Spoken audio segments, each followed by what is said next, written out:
যে আপনি আজকে প্রথম যদি শুনে থাকেন তো প্রথম, কিন্তু এটাই বাস্তব সত্য, একটা মানুষকে হত্যা করলে যা গুনাহ হবে, একটা মানুষ জেনা ব্যভিচারে লিপ্ত হলে যা গুনাহ হবে, একটা মানুষ সুদ খেলে যা গুনাহ হবে, একটা মানুষ ঘুষ খেলে যা গুনাহ হবে, একটা মানুষ বিড়ি সিগারেট খেলে যা গুনাহ হবে, একটা মানুষ মদ পান করলে যা গুনাহ হবে, তার চেয়ে হাজারো গুণ, শত গুণ, লাখো গুণ বেশি গুনাহ হবে এক ওয়াক্ত সালাত ইচ্ছাকৃত ছেড়ে দিলে।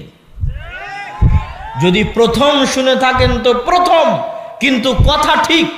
ইবনুল কাইয়িম রাহিমাহুল্লাহ লিখছেন, ইত্তাফাকাল আইম্মাহ, ইসলামের সকল ইমাম, সকল উলামায়ে কেরাম একমত, আল্লাহর সাথে শিরিক করার পরে আসমানের নিচে জমিনের উপরে সালাত ছেড়ে দেওয়ার চাইতে বড় কোনো গুনাহ পৃথিবীতে নাই।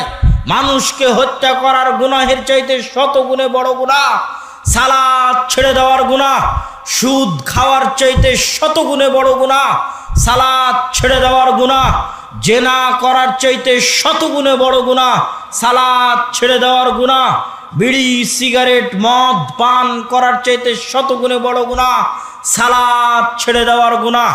কেন সালাত ছেড়ে দেওয়ার গুনাহ এত বড়? সালাত হচ্ছে আল্লাহর অর্ডার, সালাত হচ্ছে আল্লাহর আদেশ।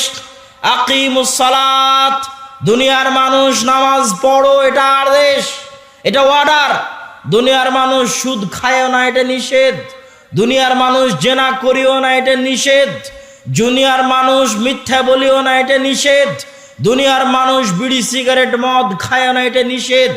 আরে মানুষ সালাত আদায় করো, এটা অর্ডার। আল্লাহর অর্ডার লঙ্ঘন করা, আল্লাহর নিষেধ অমান্য করার চাইতে শতগুণে বড় অপরাধ।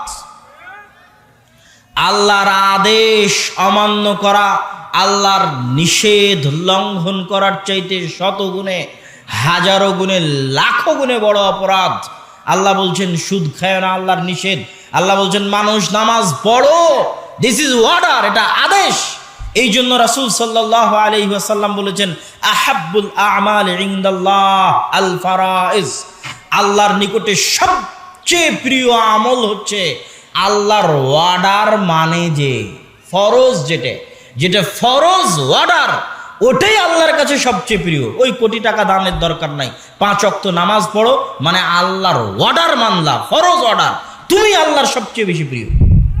ওই 5 ওয়াক্ত ফরজ সালাতের যদি সুন্নাতও না থাকে, ওই 5 ওয়াক্ত ফরজ সালাতের যদি নফলও না থাকে, ওই 5 ওয়াক্ত ফরজ সালাতের সাথে যদি কোনো নফল ইবাদত সাদাকা দান কিছু না থাকে, তাহলে ওই মানুষ যার 5 ওয়াক্ত সালাত ঠিক নাই কোটি টাকা দান করে, যার 5 ওয়াক্ত সালাত ঠিক নাই বড় বড় মাদ্রাসা প্রতিষ্ঠানের ইয়েতিমের দায়িত্ব পালন করে, কোটি কোটি টাকা আল্লাহর রাস্তায় দান করে, খরচ করে, ইবাদত করে, নফল সিয়াম নফল সালাত মাঝে মধ্যে আদায় করে, কিন্তু 5 ওয়াক্ত সালাতের ঠিক নাই, ওর ইবাদত আল্লাহর কাছে অত গুরুত্ব, অত দামি, অত ভালোবাসার নয়, যত ভালোবাসা, যত প্রিয় যে আল্লাহর অর্ডার, ফরজ অর্ডার, 5 ওয়াক্ত নামাজ পড়তেই হবে।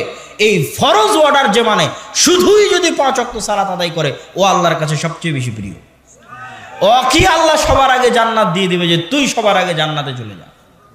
যদি আরেকজন কোটি টাকা দান করে তার চাইতে, যদি আরেকজন লাখ টাকা দান করে তার চাইতে, যদি আরেকজনের অনেক নফল সালাত নফল সিয়াম থাকে তার চাইতে, যে কিছুই করেনি, খালি 5 ওয়াক্ত ফরজ সালাত আদায় করেছে, ও আগে জান্নাতে চলে যেতে পারে কেন?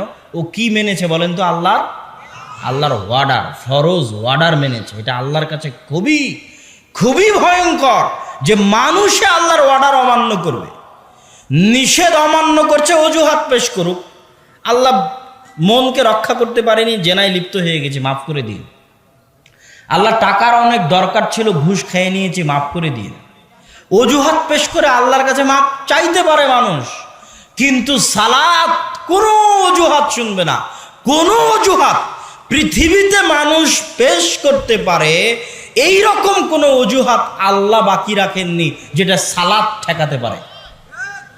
এরকম কোনো অজুহাত আল্লাহ সুবহানাহু ওয়া তাআলা বাকি রাখেননি যে অজুহাত দিয়ে মানুষে সালাত ঠেকাতে পারে, এরকম কোনো অজুহাত আল্লাহ বাকি রাখেননি। অতএব সালাত যদি আদায় না হয়, তাহলে আল্লাহ সুবহানাহু ওয়া তাআলা যতটা ক্ষিপ্ত হবেন, যতটা রাগান্বিত হবেন, আর সালাত ছেড়ে দেওয়ার গুনাহ যত বড় হবে, যত ভয়ঙ্কর হবে, যত বিপজ্জনক হবে। সুদ খাওয়ার গুনাহ অত ভয়ঙ্কর, অত বিপজ্জনক নয়। জেনা করার গুনাহ অত ভয়ঙ্কর, অত বিপজ্জনক নয়। মানুষকে হত্যা করে ফেলার গুনাহ অত ভয়ঙ্কর, অত বিপজ্জনক নয়। ইবনুল কাইয়িম রাহিমাহুল্লাহ তার বইয়ের মধ্যে লিখেছেন, আল্লাহ সুবহানাহু ওয়া তাআলার আদেশ লঙ্ঘন করা যত বিপজ্জনক, যত ভয়ঙ্কর, যত মহাপাপ। সালাত হচ্ছে আল্লাহর আদেশ। সম্মানিত উপস্থিতি।